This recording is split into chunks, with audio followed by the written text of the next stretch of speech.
Entonces, pues, ¿qué me puede platicar de, o sea, de la ganadería para empezar? O sea, creo que ya es muy poca la que hay ahorita. Órale, Ya está. el altiplano, especialmente la parte que corresponde a Hidalgo, Tlaxcala y un pedazo del Estado de México, era fundamentalmente pulquero. Con el desarrollo de los ferrocarriles con Porfirio Díaz,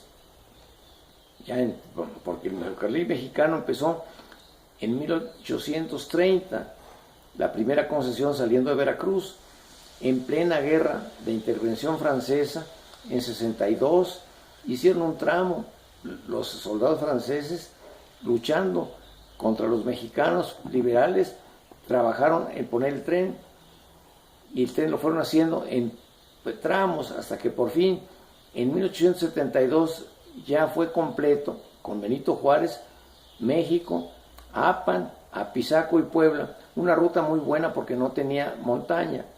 Sí. Y en 1876, muerto Juárez, Lerdo de Tejada ya recorrió completa la línea del mexicano, desde México hasta Veracruz, pasando por Orizaba y por Córdoba. Con eso significó que las haciendas, el pulque, podía llegar en unas horas a la capital mexicana, a las capitales de los estados, a Pachuca, a Puebla, se distribuía. Los intermedios, se distribuía. Entonces, eso produjo cantidades tremendas de pulque y de dinero. Después vino la compañía industrializadora de pulques, que era un monopolio, los hacendados dueños de las pulquerías, no había intermediarios.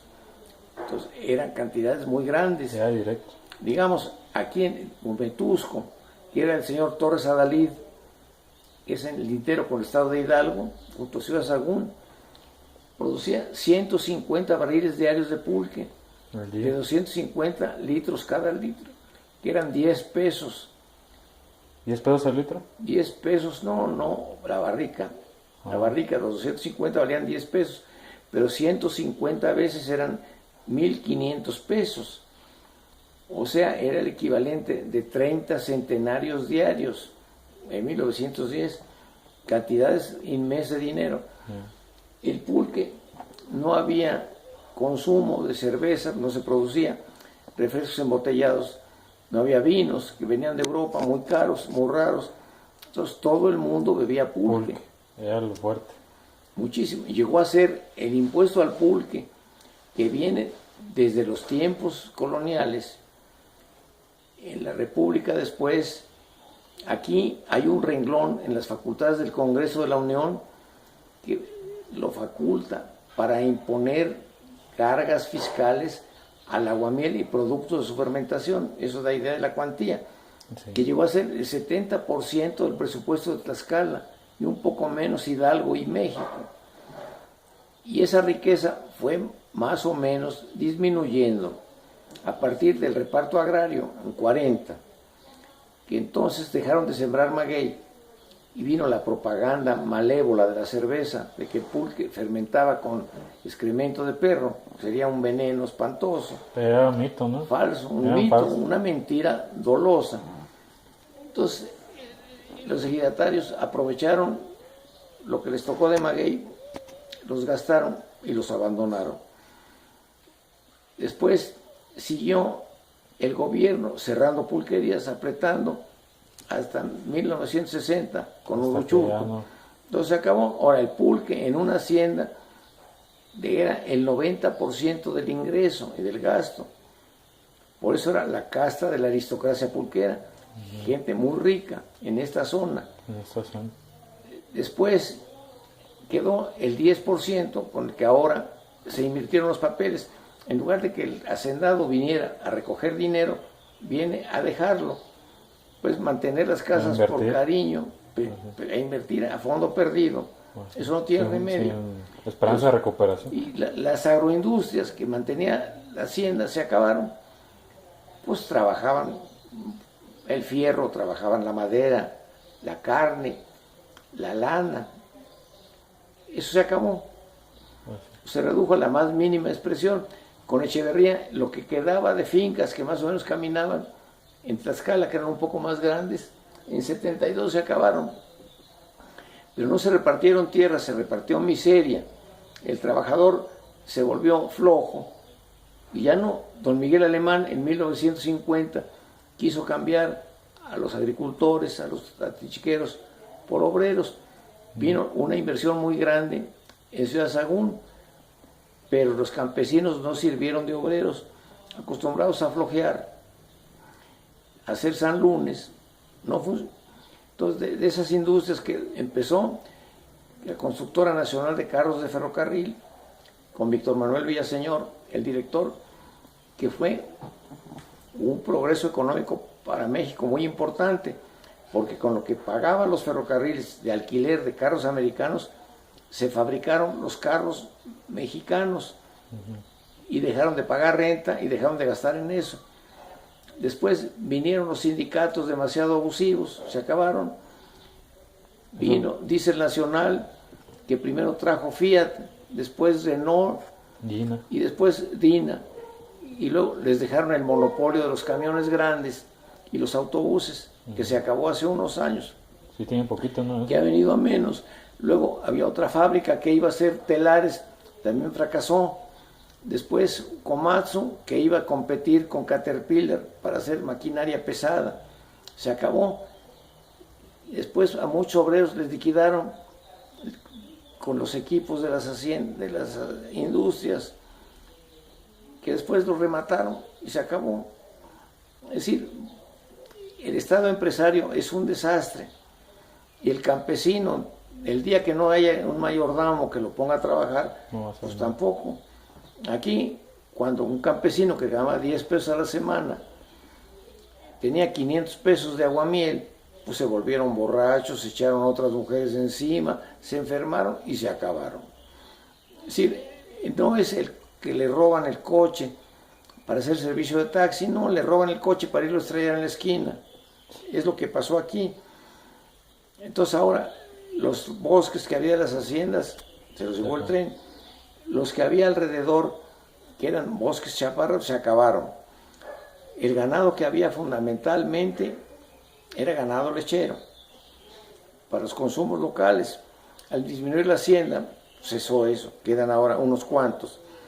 Ganado bravo era en Tlaxcala, principalmente, con la hacienda más importante, que era Piedras Negras. Eso pues quedó hasta el 72 también. Echeverría acabó con Piedras Negras. Junto estaba en Miahuapan, también acabó con Miahuapan. Y ahora quedan muchas haciendas ganaderas chicas, porque en un contrasentido hay más ganaderías y hay menos reses, porque hay quien tiene una ganadería con una docena de vacas y antes eran centenares. Entonces eso se fue acabando. Luego querían suplir las siembras, que aquí son de temporal, con cebada. Es lo único que se maneja en este momento, ¿verdad? Que tienen ahora un monopolio, que es la compañía maltera, propiedad de todas las cervecerías, que imponen los precios a su gusto. Pero es tan poco productivo en el valor real del dinero, que antes, cuando subieron la cebada al precio de 500 pesos tonelada, con 40 toneladas de cebada podían comprar un tractor, un arado y una rastra. Ahorita, al precio que le pongan, con 40 toneladas ya no compran ni siquiera la rastra, mucho menos el tractor. Nomás para sobrevivir, lo que me están comentando. Ni para sobrevivir, eso es para poner. El maíz, pues no, ahora son tierras de temporal. Poca viga, capa vegetal. Requiere riego. Las haciendas tenían aljibes, tenían presas, eso se acabó. En Miahuapan había una presa de 60 hectáreas que almacenaba una cantidad fabulosa de agua. Inventaron allí una ciudad industrial para campesinos que no trabajaron. Y un día les prestaron un bulldozer y como no tenían que trabajar con el bulldozer, rompieron el bordo de la presa y se acabó la presa. Les dieron un pozo, como no le pusieron aceite al pozo, quemaron la máquina, se acabó el pozo. Es decir, no es cambiar de propietario, es la unidad productora se volvió un páramo. Entonces ahorita son restos los que tenemos aquí, ya no hay más. Ahora teníamos ferrocarriles con muchos ramales, esta era la comunicación con Veracruz, el más importante. Levantaron los ramales, suprimieron el servicio de pasajeros, que era un transporte barato para todo el mundo. Tenemos carreteras sin plan de desarrollo, carreteras inútiles. Ni de mantenimiento. Ni mantenimiento. Aquí tenemos lo que puede ser una carretera paralela, la que viene de Huamantla, Apizaco, Texcoco y México. Aquí hay otra que puede ser Tlaxco, Apan, pero en Apan tenemos el cuello de botella de la calle de entrada, porque 4 carriles se vuelven 2, ya no caben. Después de Apan ya no tienen que pensarlo mucho, si simplemente seguir el trazo del ferrocarril, que es directo, y para ir de Apan a Ciudad Sagún hay que dar un rodeo, de un lado por Tepeapulco y del otro lado por Emiliano Zapata, no hay carretera directa. No. Está esto con un renacimiento muy importante, porque están viniendo industrias, eso es mérito del gobernador Paco Olvera en esta zona, pero nos falta plan de trabajo. Aquí de Apan pueden salir directo a Copinalco y de Copinalco a Ciudad Sagún, y en Ciudad Sagún tomar el Arco Norte. Hay la posibilidad de hacer otro lado. Que sea más directo el trayecto. Ese sería el directo, pues de aquí a allá, ¿para qué? Ya se les olvida que la distancia más corta entre 2 puntos es la línea recta, eso no lo hacen. Bueno, y estupideces, por ejemplo, las 3 cosas que puede hacer la autoridad: ayudar al particular, dejar al particular o empinarlo. Aquí los presidentes municipales no entienden que son servidores públicos, que la razón y expresamente la ley los obliga a seguir, primero terminar obras que dejaron anteriores las autoridades que se fueron, y después tener un criterio de prioridad. Aquí tenemos un mercado en Almoloya que van 4 presidentes municipales y no se puede terminar y no hay mercado en el pueblo. Una plaza mal, donde anden construcciones mal hechas, un trazo, idea de urbanismo, no la tienen. Las calles que dejó Fray Bernardino de Sagún en el siglo XVI, anchas y bien rodeados, ahora las continúan en callejones chuecos. En Apan, y la obra más importante, el Hospital del Altiplano, que sirve a 5 municipios, aparte del Estado de México, aparte del Estado de Tlaxcala, que administra el Seguro Popular. El presidente municipal de Apan, el cabildo, porque es con síndicos, se niegan a darle acceso directo al Hospital del Altiplano, que sirve a campesinos, al Seguro Popular, y en cambio dilapiden el dinero en hacer en comunidades caminos para sus cuatachos, con el interés personal, porque son las obras que dejan sobras, sí. sin concurso, sin idea, al cuatacho que dé la tajada más grande.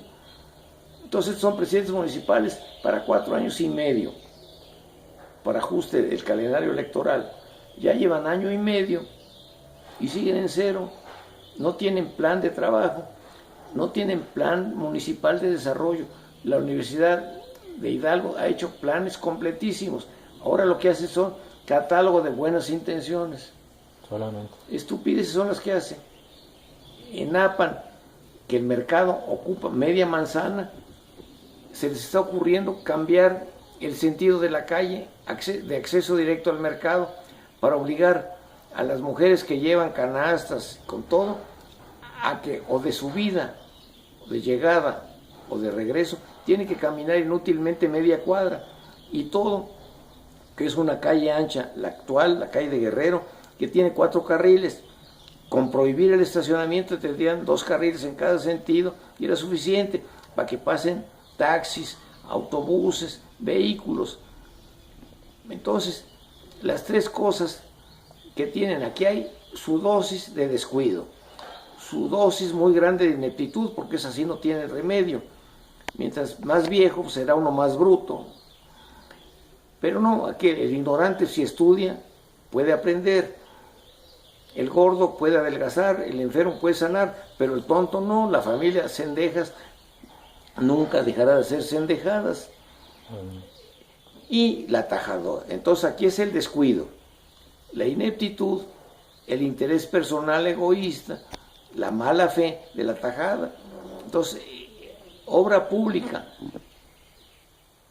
municipal cero, gobernador gran proyecto, federación proyecto más grande como el Plan Nacional de Infraestructura, tiene que corregir caminos, corregirlos, dejarlos bien. El Arco Norte, que es una gran carretera, estuvo años parado porque los señores ejidatarios no dejaban pasar. Cuando hay una ley de expropiación por razones de interés público, y si interés público una carretera es obvio. Entonces son muchas cosas.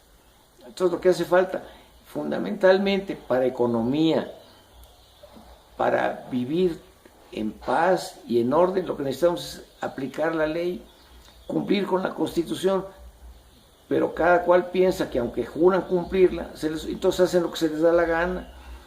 Y entonces nos encontramos con municipios pobres, presidentes municipales ricos, en plan de urbanización. No, ellos se urbanizan cuando llegan, pero no con estudios, sino comprándose una suburban para pasear. Es lo que tenemos. Entonces aquí, como decía Abel Quesada, México tiene 50,000 ventajas de todos los órdenes. Mares, volcanes, praderas, ríos, montañas, bosques, pero metió a los mexicanos para emparejarlo. Y aquí, en este caso, las autoridades locales no sirven, estorban, obstruyen. Los grandes municipios los han fraccionado. Eso no es más que el crecimiento de una burocracia estéril que no produce, a un cuatacho que les dedican, bueno, ¿qué hacen? Periódicamente en las votaciones, los partidos que tienen menos votación nombran parte del cabildo, que se reparte entre el presidente municipal, los regidores y los síndicos. No, eso era la teoría. La realidad es que a ti te tocan obras públicas, a ti el registro civil, a ti reglamentos, a mí licencias. Entonces es un botín que se reparte en contra del pueblo, porque vamos a pensar que los funcionarios tengan su corazoncito, jalen para ellos mismos, pero sirvan, dejen algo, que hagan una buena carretera que les dejó una utilidad. Pero aquí la carretera costó muy cara y no sirvió. Entonces aquí lo que necesitamos es luchar contra la ineptitud, la falta de voluntad y la ambición personal. Se les olvida que son empleados del pueblo. Bueno, para efectos lo estamos viendo. México tiene económicamente también una proyección turística excepcional.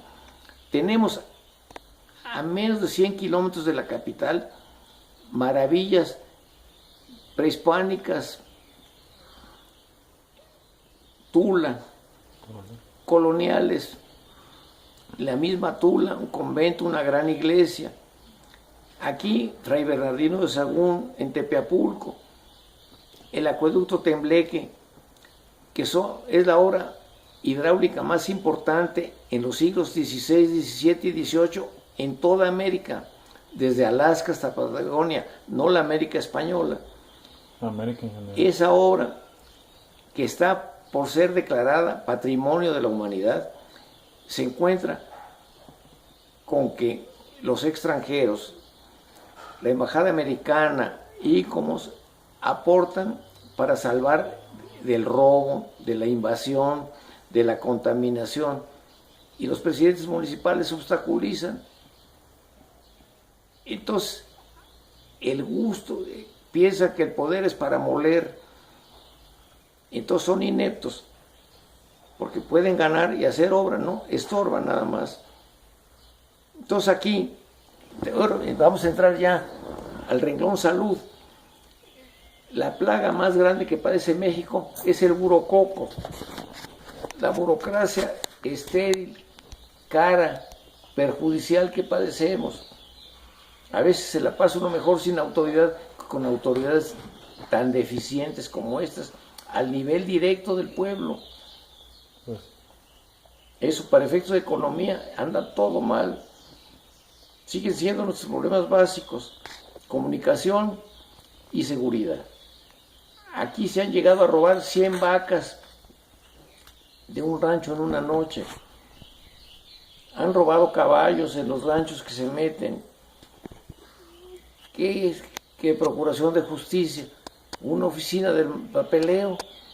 nada más. Llegan, presentan la denuncia, le dan un número y se muere y no les pasa nada. Entonces, eso para efectos de tranquilidad, estamos mal. Entonces, ahorita hablamos del pasado. El pulque fue bueno, una riqueza que ya no volverá. Ya ahora podrá ser rico esto porque ya el terreno agrícola puede ser industrial. Pero la cebada, que es el cultivo principal, la ganadería, las vacas comen todos los días. Hay pasturas 6 meses del año, hay que vaciarles la troje. Ya no, los proyectos del gobierno, a los ejidatarios matan las vacas, les mandan toros para mejorar la raza, van al rastro, les mandan caballos para mejorar la raza, borregos, es lo mismo, se los comen. Entonces ahí no salen. Entonces necesitamos seguridad, desde luego. Medios de comunicación útiles que sirvan. Volvemos, ¿cómo va a ser posible que de México a Apan cuesta 60 pesos el camión y el que vaya de Apan al Moloya, que son 8 kilómetros, le cuesta 40 pesos el taxi? No hay transporte Y además, público. cuesta más caro. El transporte público es muy malo, chiquitito, con tipo combis y demás que van repletos, pasan cuando se les da la gana. El taxi es más caro que en México. 8 kilómetros en México no cuestan 40 pesos. No. Además, el valor real del dinero. ¿Cuántos días necesita trabajar un individuo para ir a Apan? 2 días de salario mínimo. Absurdo. Las escuelas fallan. Se les regalan a los profesores árboles para que pongan a los chamacos a jugar. Mira, Juanito, a ti te toca este árbol, tómate una regaderita y lo vienes a regar cada semana. Se pierden los árboles por abandono. Entonces, está eso mal. Nos fallan los profesores. Nuestros campesinos necesitan básicamente educación, enseñarlos a que piensen. En este pueblo, la presidencia de la República les dio el pozo y el sistema de agua potable. Les cobraban 25 pesos al mes por agua potable. No es un lugar donde vivan millonarios, pero tampoco son pobres. Vemos que todos tienen coche, tienen televisión de paga, se echan sus tragos cuando hay fiestas, viven bien, pero pagan 25 pesos al mes de agua. Y hay los que no la pagan y no se atreven a cortárselas. No la pagan por años. Sube la luz, porque esto también nos dicen que va a bajar la luz con la reforma, pero ha subido. La luz ha subido 10 veces. No les alcanza el dinero para pagar el bombeo del agua. Y entonces el camino de gastar menos luz es bombear menos agua, ¿sí? Tener menos servicio. Un absurdo. Es una soberana estupidez. Entonces lo que nos falta es que piensen. Y como no saben que no saben, pues no hacen más que meter la pata. Sí. Nos queda la Virgencita de Chalma, la Virgen de Guadalupe, para que nos haga el milagro. Así que bueno, la Universidad de Hidalgo tiene grandes instalaciones, grandes programas. Veo que salen preparados los muchachos, sale bien. Son muchos, qué bueno. Entonces, esa es la esperanza. Pero si con estas mulas tenemos que arar, pues andamos muy mal. Bueno. ¿Alguna otra cosa? Ok.